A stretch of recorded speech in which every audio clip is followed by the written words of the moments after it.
Hey guys, Michael here to show you the first postural exercise, number one to do first, called gluteal contractions. This muscle and the next one are what stabilize your pelvis. They're super important. They seem so easy, but they're highly effective to help you stabilize your back and pelvis, put muscle balance and function into it, and get pain-free finally in your back. So lay on your back on the floor, hard surface, knees are bent.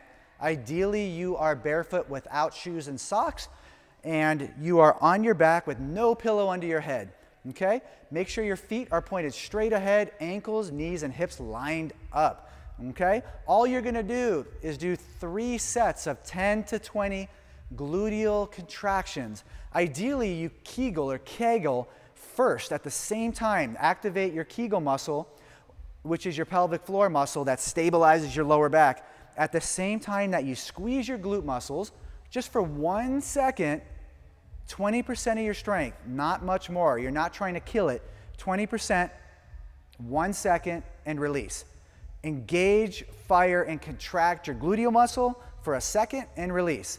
Do 10 to 20 of those, pause 10 seconds, and then do another 10 to 20, pause, and do another 10 to 20 more.